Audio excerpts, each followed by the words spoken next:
when working with a hypnotherapist, so it's not me or it's not your hypnotherapist that is making things up on the fly in terms of what we think is going to be best for you. Tell us more about what hypnotherapy is, like what happens in the brain, right? So tell us that. And then also the NLP, what does that stand for? What is that you combine with the hypnotherapy? Yeah, so I first sought out hypnotherapy, and what hypnotherapy is in a nutshell, because a lot of us have misconceptions about what it is, myself included in the beginning.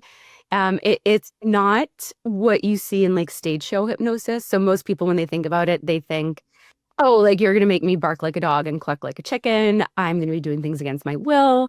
It's mind control. Like those are the biggest myths about hypnotherapy and hypnosis. And the truth is, many of us actually go into, so hypnosis, it's a very natural state in your brain. It just means like throughout the day, your brain waves are kind of like scattered and they're just like going like this because we're thinking like, I got to do the Christmas shopping. I got to pay my bills. I got to take the dog out for a walk, right? Like our brain is just like filled with these thoughts. So our brain waves are going nonstop. And so all hypnotherapy is really doing is we're getting you into a relaxed state so we can slow your brain waves down. So we're slowing them down into more of an alpha or a theta brainwave state. And once they're slowed down, that conscious mind is starting to check out a little bit so that we can get into the subconscious part of the mind. We're like getting through that like critical faculty. So in a nutshell, hypnotherapy, it's really a relaxed state. And many of us go into it naturally throughout the day. Like if you think about, I don't know, if you like always drive someplace and you like know how to get there, like, back of your hand, like so easy, and you're driving on the highway and you like zone out for a quick second, and then all of a sudden you're like, oh my God, my exit's right there. You just probably went into like a really short, like hypnotic trance. Or when you're scrolling on your phone and you just keep scrolling and you just keep scrolling. Or if you're watching TV late at night and maybe your brainwaves are just so slowed down and you're just kind of like a little bit, you're just relaxed. It feels like a very, almost like you're going into a light sleep state or a light meditative state. That's what it feels like. Okay.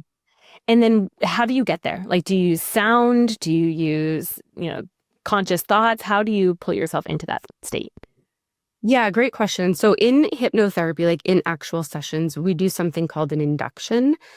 I like to do one that's just called like a progressive relaxation induction. So you can kind of consider it like a meditation where I'm having you focus on every aspect and every like body part and imagining that each part is relaxing.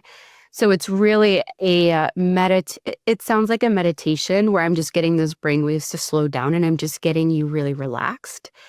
Other ways you can do that too. Breathwork is a really great tool to get you into hypnosis, into a light hypnotic trance state.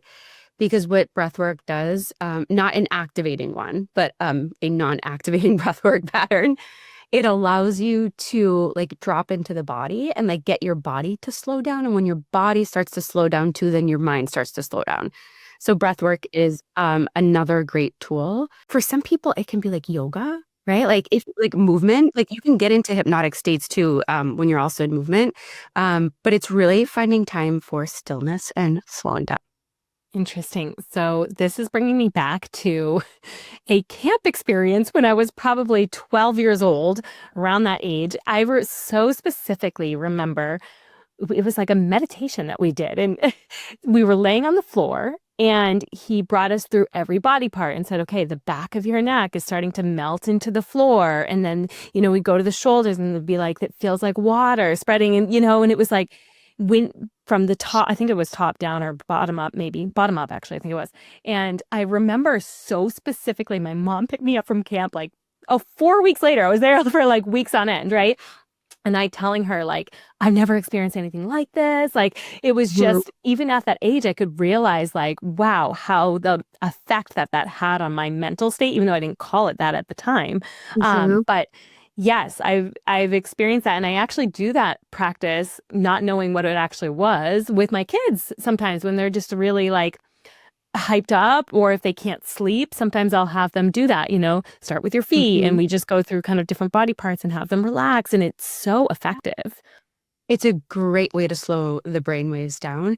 And most people are experiencing it without realizing, case in point, what you just said. And most people will call them meditations or guided visualizations, without saying hypnosis, because so many people think hypnosis is like mind control. And here's actually like the best piece of information I love to share, because we're working with the subconscious part of the mind when it comes to hypnosis. The subconscious mind is highly moral and highly ethical. And so hypothetically, if something were ever said in like a hypnosis session that like you didn't agree with, your subconscious mind would just hear it and be like, yep, nope. And it's like in one ear and out the other. So it can only like receive and take in the things that are aligned for your highest and best and like most within integrity and moral self. Okay. Wow. That's really interesting. So once people are in that state, then how do you train them to think differently?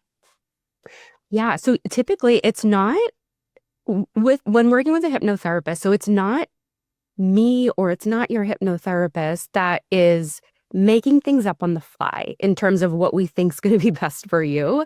We're using your language. So a lot of times we're asking questions and we have something where we call it conducting an interview beforehand. So let's say if, we're on the topic of money mindset and there's a specific goal somebody has when it comes to money mindset or hitting a specific income goal or whatever that is, I'm going to ask certain questions. And all I'm doing is repeating your answers you said to me back to you in the actual hypnosis, what we call like therapy component of the hypnosis session. So it's your exact words repeated back to you. So it's not something that I'm creating or thinking, oh yeah, like this would be best for her in this session. I'm really getting answers from you and reciting it back. So it's almost like when you're asking us what our core goals are, what our desires are, and then you're helping us kind of put that in the subconscious so that we believe it to be true or possible. Is that right? Correct. And a lot of times I'll have you paint the like ideal day of what it looks like to have achieved this goal. Because the subconscious doesn't know the difference between reality and imaginary, which when you think about it, think about how often so many of us get like anxious about things in the future. We typically have like a physical sensation happen in our bodies when we think of that, because our subconscious is imagining that it's already happened. It doesn't know the difference between real or imaginary. So if your body can do that, when it comes to something like that, like imagine what can happen when you can like input all the good stuff of like what it is that you actually do want.